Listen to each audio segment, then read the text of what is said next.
Hello and welcome to the Daily Journal live Google Hangout broadcast. It's election night, another one. Had some primary runoff elections, still some to be decided, but we've got a few that have already been decided. I'm Brad Locke, online content coordinator for the Journal, joined here by Chris Kiefer, managing editor for multimedia and enterprise reporting. And over here to the far left, Michaela Morris, who does a little bit of everything. And tonight she's a political reporter covering, in particular, the Lee County District 3 supervisor's race. All right, so Chris, we've got several things to talk about. Now, what do we want to hit up first? I know we've got Bobby Harrison with us from Jackson, and want to get him in here at some point.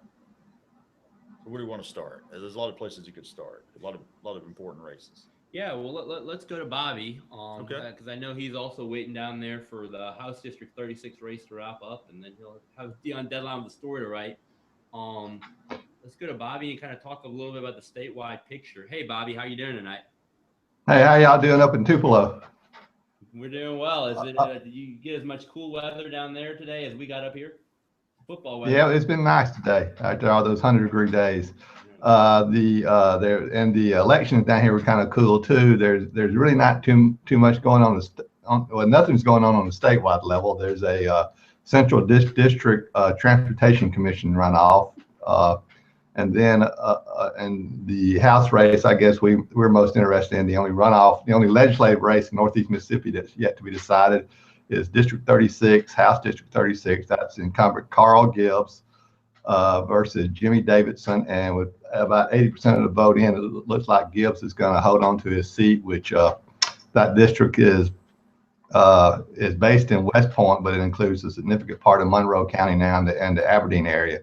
Carl Gibbs is the son. He won a special election in 2013 to replace his father, David Gibbs, a longtime House member from down there who died in office. And looks like he's going to hold on that seat, which means through the primary elections, the only incumbent Northeast Mississippi legislator to be defeated was, of course, Nancy Collins in the Republican primary in District 6 there in Lee County on August 3rd. And now we're getting ready for the statewide races. That just kind of kicks off the statewide election season. It looks like the Republicans are going to keep a firm hold on most of, or just about all of the statewide offices. The key thing to watch is whether the Democrats can make about 8 or 9 seats and regain control of the House. That's where their focus is. And then, of course, the only statewide elected Democrat is Jim Hood. He faces what looks to be a tough challenge, but Hood. We'll see what happens. Hood's faced what appeared to be tough challenges before, and he's won handily. So we'll see what happens this time. And then the other thing to be on the ballot that we'll be looking for is Initiative 42, the education funding initiative, and the legislative alternative. That may be the hottest race this November. Yeah, let's talk about that Initiative 42. I mean, that's obviously been one of the hot topics all year in Mississippi, not just up here, but around the state, Bobby. And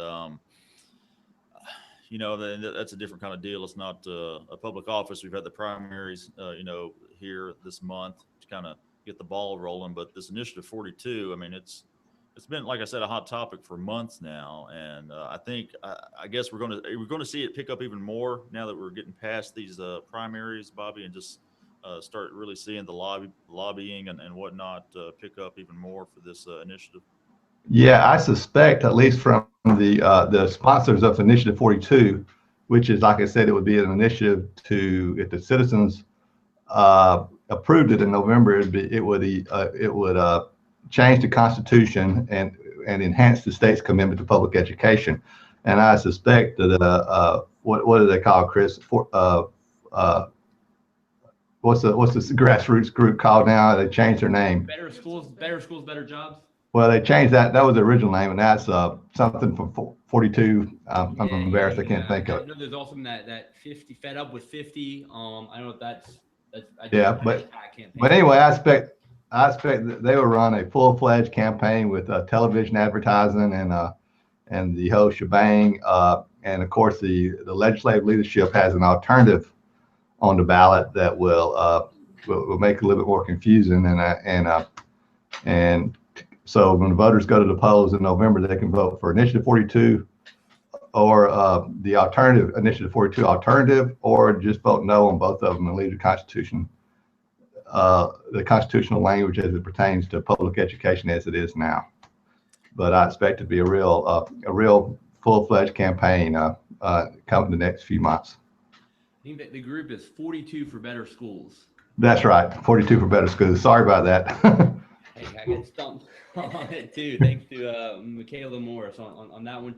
When do you think, Bobby? I mean, I know we're still a couple months away, but now that the runoffs are out of the way, both speaking in terms of 42, speaking in terms of the legislative elections and whatnot, when do you think those will really kind of get geared up and really start going?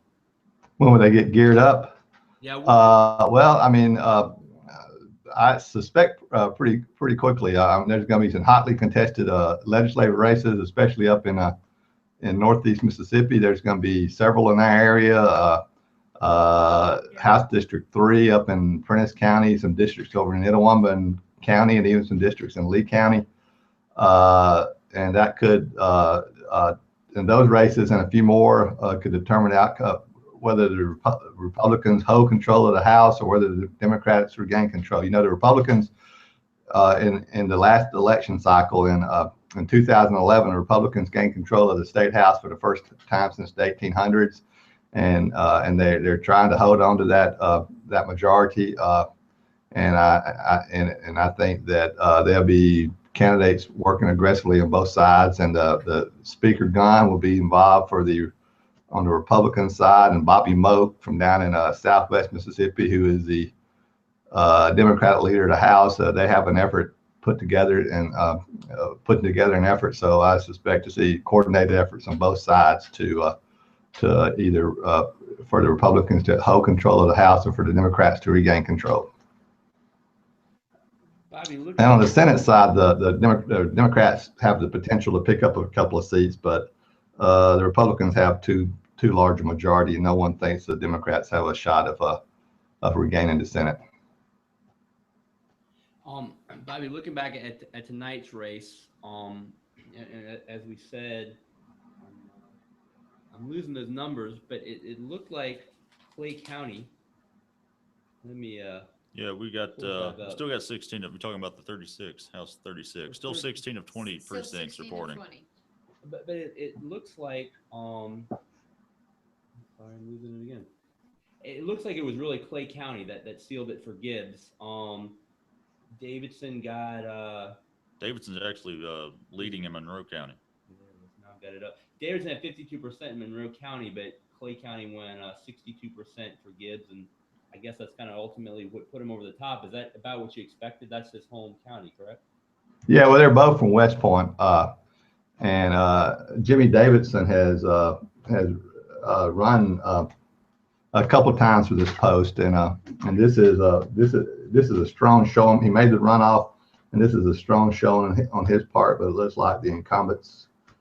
Well, I mean, there's still votes out, but it looks according to what I have here from the Daily Journal website, I have 16 of 20 precincts reporting 80%, and Gibbs has a 57% to 43% margin lead, or about over 400 vote lead right now.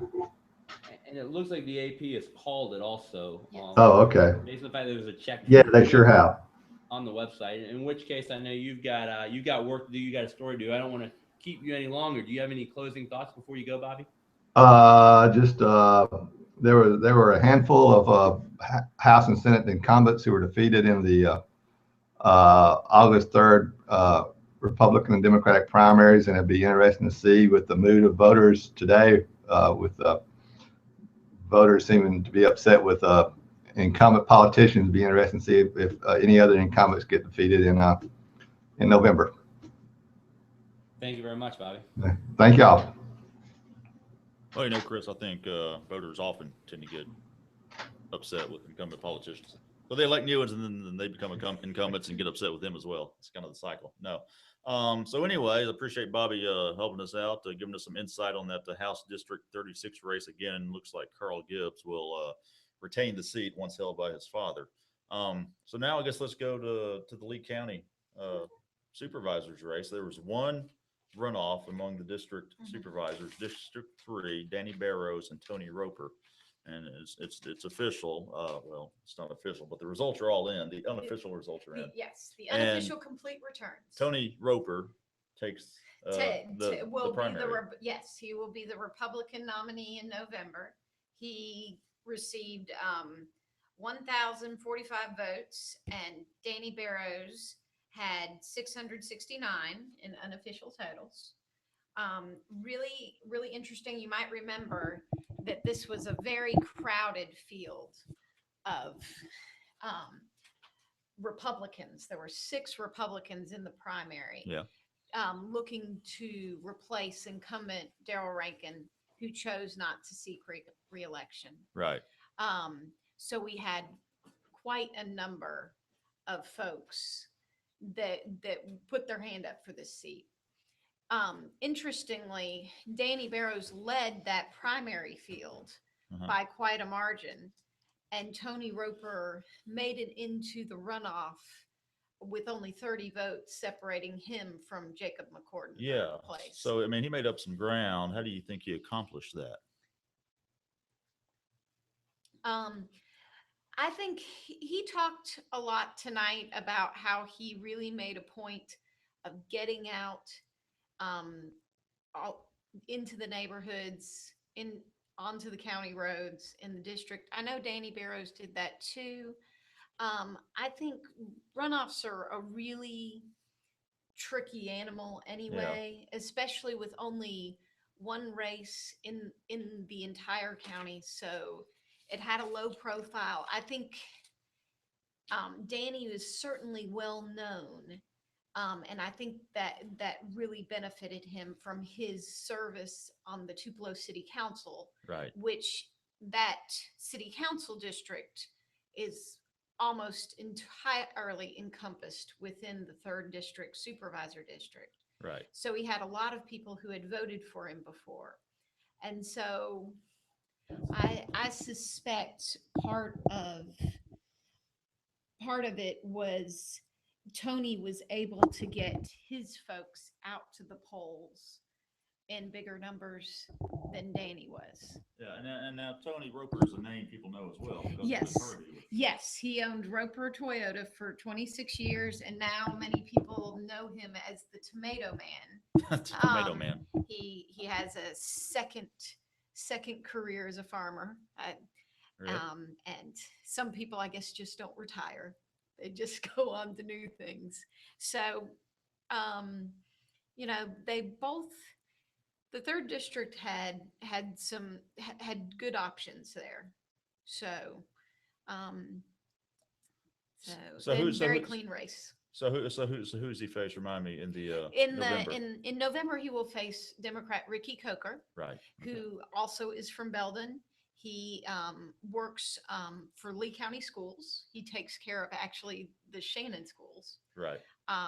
So he did not have any primary opposition. So it'll be interesting to see how the race will shape up in the end. Yeah, I mean, you got a guy who didn't have, like you said, any primary opposition. He didn't really have anything to worry about until November. And here, Roper barely made the runoff. Then he has to campaign really hard for 3 weeks, and he wins the runoff. So, I mean, I don't know if you believe in momentum when it comes to something like that. I don't know if that's really a factor, but, certainly he's right. He's been in the thick of this for a while the other guy's kind of sitting back waiting. Well, I think from speaking with all 3 of them through the course of the primaries, they really see this as an opportunity to get a head start on doing the job of a supervisor, which is to be very available to the people in their district, and to take their concerns to the county board, help them negotiate the processes. So I think in some ways they really see the campaigning as a head start on their work as supervisor. Right. So I know they have all been out talking to people. But, I think the Republicans have had to do it a little more intensively. Yes. So Yes. just because, so it'll be interesting to see how that shakes out over the course. Right. But uh, definitely, I think both from his work it, with two successful businesses, Tony Roper definitely has a lot of name recognition, especially now. What about the other supervisor races, The- Michaela? How they'll- are those looking? Well, two of the five were unopposed, Phil Morgan and Tommy Lee Ivy. So, and then District 2, where Mike Smith was defeated, or Mike Smith defeated incumbent Bobby Smith in the second district. There's no Democratic opposition in that race, so Mike will go through.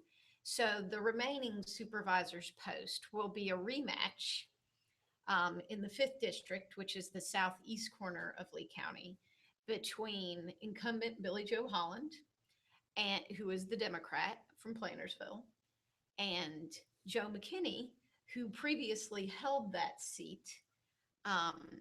This will be the third time that they have met for this post, and it's been close every time. So I would I would expect that to be a very hotly contested race.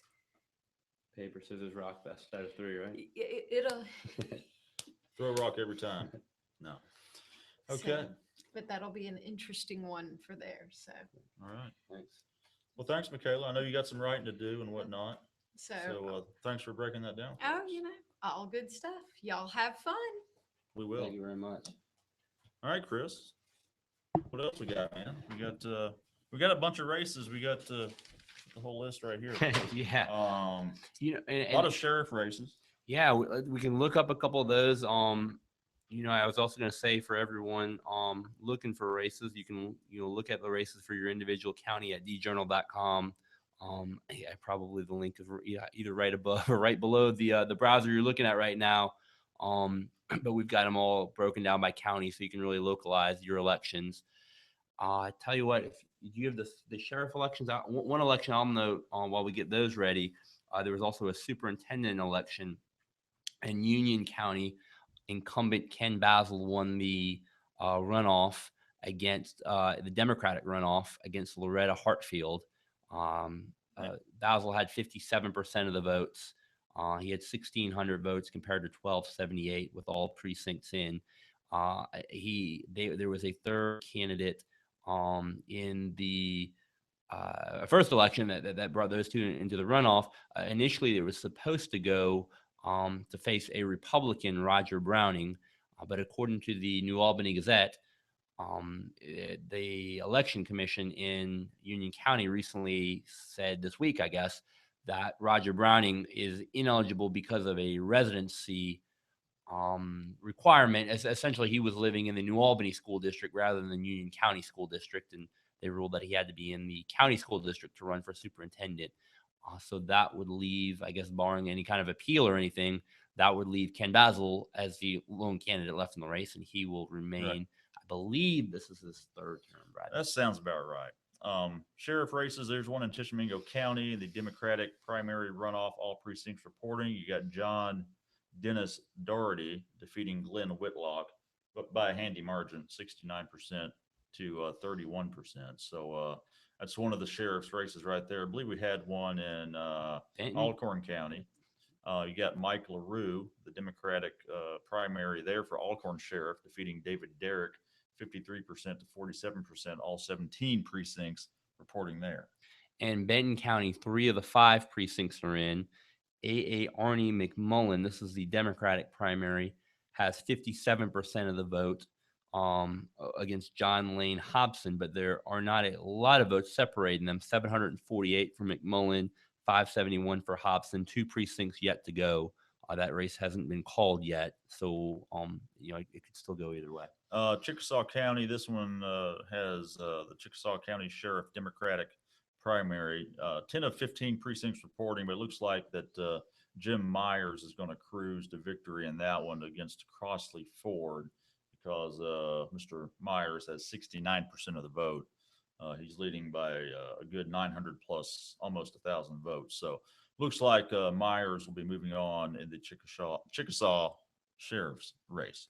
It's a mouthful. Marshall County Circuit Clerk with 20 to 24 precincts in. Patricia Pendleton Glass is leading the incumbent, Lucy Carpenter, but it's a narrow margin, 51% to 49%. Votes is also close, 2,522 for Glass, 2,439 for Carpenter. There's still 4 precincts left, so that one is still yet to be decided. Carpenter is the incumbent. Yeah, what we have a lot of tonight, maybe the sheriff races, we have a ton of county supervisor races. Pretty much, I think just about every county that falls in our coverage area has at least one of those. I mean, look at Itawamba, for instance, they're having a Democratic runoffs for districts 3 and 5 for county supervisors. In District 5, Steve Johnson is the winner over Roger Johnson by a 56 to 44 margin. And with all 7 precincts reporting, District 3, we have Steve Moore with 52% of the vote over George Allen Stewart. We have not called that one yet. It's a 41 vote difference. I know you have, I guess, affidavit ballots and whatnot. Could make a difference, and you know, in some races that are that close. I think that's the case. For instance, in Tippah County, you got the Tippah Justice Court Judge North race. And those guys with all precincts reporting are separated by 6 votes. Jerome Brown with 636, Glenn Michael with 630. Now, I don't know if they've also counted the affidavit ballots with that yet, because that number looks different from when I saw it earlier when all the precincts were reporting. So 6 vote difference. I mean, that's how, I mean, these races with only, say, 1,200 something voters got a good shot of it being that close within just a handful of votes. It's kind of crazy. Yeah, every vote counts. That's what they say. Yeah, it does. Get out and vote. Don't take it for granted, right? Exactly. So that one's perhaps still to be decided. You look at another justice court judge race in Clay County, District 2, Chris McBrayer over James Taggart, 55% to 45%, all precincts reporting there. So again, you can find all these results at djournal.com. If you want the direct URL, it's dashboard.djournal.com/election dash results. I almost made it through that without messing up. Chris. You came close. So close. Thought you were gonna nail it. So close. So anyway, let's go back real quick, and nothing new on the State House District 36 race, which again has been called. I was just trying to see if they had some new numbers. Still 16 of 20 precincts reporting there. And still Carl Gibbs, the incumbent, although I guess he hadn't had a full term yet. He won a special election. Yeah, 2013. Looks like he's gonna win. Yeah, that's what it looks like. So. I mean, we've got county by county results here. You can go to a summary. You can go specifically to the State House District 36 race. We got all the different links. So depending on where you're living, what interests you the most, you can find the results pretty quickly. For example, I just went to Calhoun County. They got one race there for District 3 supervisor, Democratic primary. Both precincts reporting. You got Gwen Longest as the winner over Justin Ferguson. 54% to 46%. So it's just that easy. What else we got? Prentice County, we mentioned that one, didn't we? The tax assessor, Bob Maddox over Ashley Gann in that one. So not as busy a night as we had 3 weeks ago, Chris. Or as we're going to have in a couple of months. Yeah, in a couple of months when you got governor, lieutenant governor. Now, I think those races, we have a good idea who's going to win. Right. Although I'm interested to see how well Robert Gray can do. I know he's got some people trying to help him out and give him a boost. He's the giant killer, right? The guy who didn't even vote for himself and won the. I gotta be honest, I hadn't heard of the guy till he won the primary. So, I mean, I don't pay as close attention to politics as some people, but he kind of came out of nowhere. A lot of people were surprised by that. I'm not the only one who hadn't really known about him because he never campaigned or really spent much money to speak of. So. I think his mom was better surprised you are from what I remember. Yeah, there was a story from Bobby Harrison that she called him that afternoon after going to the polls, and he was driving his truck and hadn't gone to the polls himself. And she said, "Are you running for governor?" He said, "Oh yeah, I Yeah. am." She said, Man "Well, didn't even I vote. voted for you." At least she voted. He So, didn't vote. yeah, I'm it's, assuming he'll vote this time. it's a fun story, but it'll be yeah, it'll be fun to see.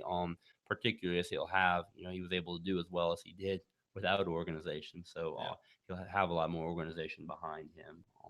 Going into November, and so it'll be interesting to see what he did. But yeah, I mean, obviously given the history and given how little name recognition he has built up, and just the spending, I think if I remember right, he didn't spend anything on himself in the last campaign. So Yeah. yeah, you would think that that's a pretty tall hill to climb. Yeah, it is.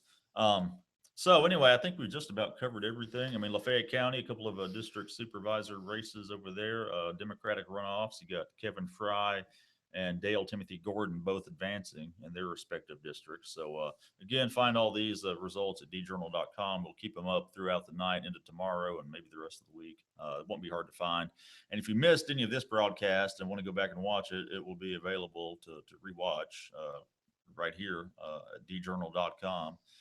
And I don't know, Chris. I guess that's about all we got. I think we broke things down pretty well. I think that's about it. And if you go back and watch, you can watch me playing around with the microphones, trying to get them to work. I'm hoping that the sound levels have been good for everybody. These are new mics we're using tonight, as you can see, and we will find out if there are any glitches. We'll have them ready for next time. But hopefully, everything has sounded good. Besides the distraction of me running around the office. I guess we'll see y'all in November. Yeah, see you in November. Thank you very much for watching, and have a good night.